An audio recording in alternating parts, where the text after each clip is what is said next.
I, 35 male, have been married 7 years to my wife. She is 33, no kids. 2 years ago, she started a new career and has been very successful. At the time she started, she mentioned the man that she works with, but said on more than one occasion that he was a jerk and she didn't like to work with him. Since then, she has softened a bit and really doesn't mention him much. I felt like I had no reason for concern. I've always trusted my wife, and although our marriage is not perfect, I felt like we got along well. Fast forward to about a month ago, I started noticing some changes in her behavior. She was texting a lot more and never letting her phone leave her side. She seemed to have more things going on at night and on the weekends. She became cold toward me and wouldn't reciprocate any affection. And she lied to me several times about strange things. The last lie was when she was packing for a business trip, and I noticed she had purchased a new, much more revealing bathing suit than anything I'd ever seen her wear. I asked her about it, and she said she ordered it online. Not true, and once she tried it on, decided it wasn't appropriate for a business trip to Florida with her colleagues. So, she leaves for the trip and takes the bathing suit. While she was gone, I decided to do a little digging. I'd never in our entire relationship ever gone through my wife's things, but I'd had enough of all the lies. In one of her work bags, I found a drawing someone had done of her, almost like a caricature, but it was done on paper from a hotel. I also found a post-it note with driving directions to her male coworker's house written in her handwriting. I went through our bank statements and found that many times when she was supposedly at work, she was out to different restaurants around the city. This was enough for me to investigate further. I'm a private investigator by trade, and ethically I have no problem invading someone's privacy when confronted with reasonable suspicion of wrongdoing. I placed a GPS tracker in her car, legal in my state since the car is titled in my name. The Sunday after she got back from her trip, she told me she was going to work at a coffee shop and run some errands. Her car never came within 1 mile of a Chipotle, but when she got home, she walked in holding a Chipotle cup and confirmed she had eaten there. Then on the following Tuesday, she told me she had to go to a company dinner and would be working late until the dinner. The GPS showed her leaving work at 3:20 p.m. and driving to the restaurant where her car remained until 9 p.m. The final straw came on the next Sunday. We were supposed to watch my niece play tennis at 10 a.m. She said she wanted to drive separately so she could leave from the venue and go work at the coffee shop. After the match, she told me she was heading to X coffee shop and added a few details about why she wanted to go to that coffee shop. I said have a good day and went to my vehicle. Well, on the GPS, I watched as she drove directly to a Holiday Inn hotel. I got to the Holiday Inn hotel and waited in an adjacent parking lot until I could confirm she was in the building and not sitting in her car. I called her from the lobby and asked how is X coffee shop. She said it was good. Why? The only other thing I said was come down here so we can get this over with. Once she came down, she said these exact words, "It's not what you think. He has to do this because he's been caught with other girls before." I asked what she was talking about, and she said that he always works in hotel rooms. She said that they didn't do anything physical, and that's when I told her to get out of my car. I drove away and she called 60 times. I finally answered, and I told her if she tells me even one lie, I'm hanging up. She said that they did kiss once about 5 months prior, but that it was a mistake and didn't mean anything. She said again that they were just working. I asked how many times that she met him in hotels, and she said about 10 over the last 9 months. I then asked what did she do on that Tuesday, and she became defensive. She said she was at work all day until the work dinner. I called her a liar and hung up the phone. She showed up at our house where I was loading up my car with my belongings and my dog. She stood in the driveway refusing to move until I talked to her. She was in hysterics, crying and apologizing. I moved out that day and have been gone for a month. We have met a few times for her to try to explain things. However, when it becomes my turn to ask questions, she becomes very upset, gets defensive, and says things like answering these questions isn't good for the relationship. She's also lied about several of the details even when the details seem completely inconsequential. I've called her on the lies, and she accuses me of trapping her by asking questions I already know the answers to. Through all of this, she has remained constant that this was not a romantic relationship. She said that she became good friends with this man, and that he was helping her with her career.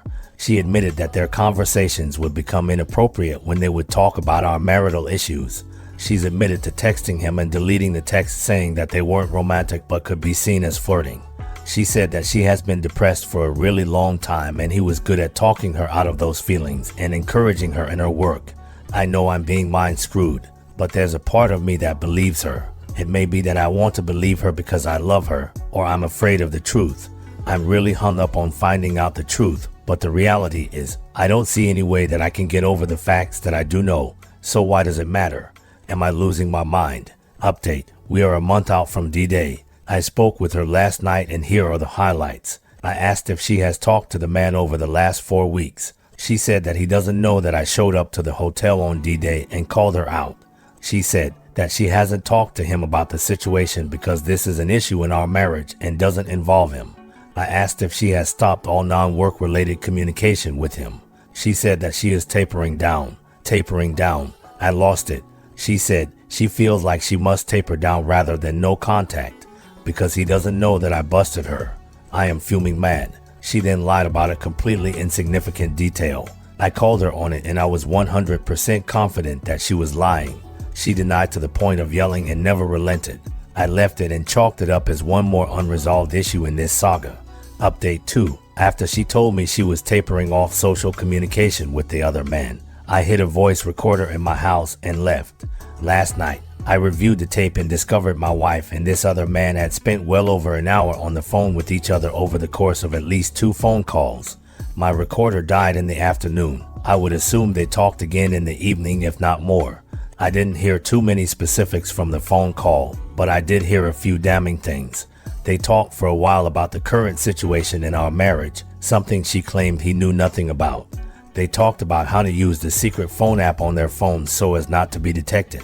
She called me a jerk for showing up late for breakfast that morning, and they talked and laughed about a million other topics. I haven't heard my wife that giddy since we were dating.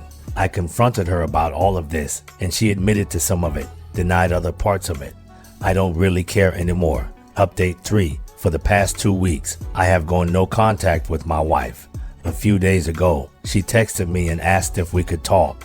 I told her unless she's willing to confess to everything, that I was not willing to talk. She then said she knows I've wiretapped her phone. Didn't do that, but let her believe it, and that I already know everything. I told her I need to hear it from her directly. She finally agreed to sit down and tell me everything. She came to my house and confessed that her relationship with the other man was indeed sexual, and that it had been going on for the past 6 months. She admitted that she purchased a hotel room one day before our anniversary to be with him. She also confirmed that she had continued talking to him after being caught, and he was helping her deal with my questions.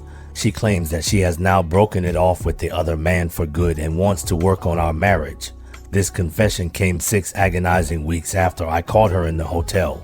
I believe the only reason she confessed is due to my persistence. However, she said that she was always planning to tell me, but wanted to make sure it wouldn't hurt either one of us too badly.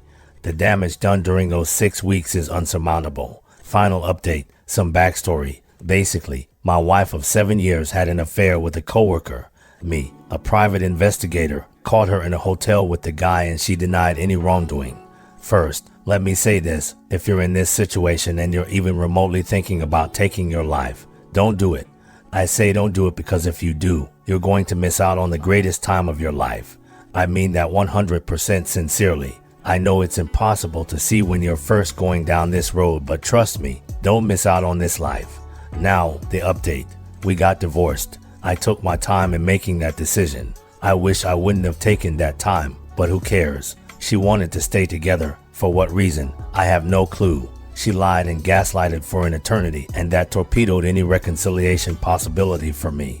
It's the hardest thing I've ever gone through. During my marriage, I was all in. I wasn't perfect, but I loved my wife with all my heart and wanted to be with her forever. I would have done anything to make her happy, and I think I did on several occasions. Now that I'm away from that relationship, I can see it for what it was, a narcissist crushing every ounce of energy out of a good person. That marriage was completely one-sided, with one person giving everything and the other person taking even more than could be given. By the end of the marriage, I truly thought I was worthless as a partner. She degraded my profession, my personality, and my looks. Since getting divorced, my business has flourished and I've been able to date women that I would have thought were way out of my league. I seriously thought I was ugly in part because of the way my ex-wife made me feel. But now, I'm having gorgeous women, much younger than me, approach me in bars.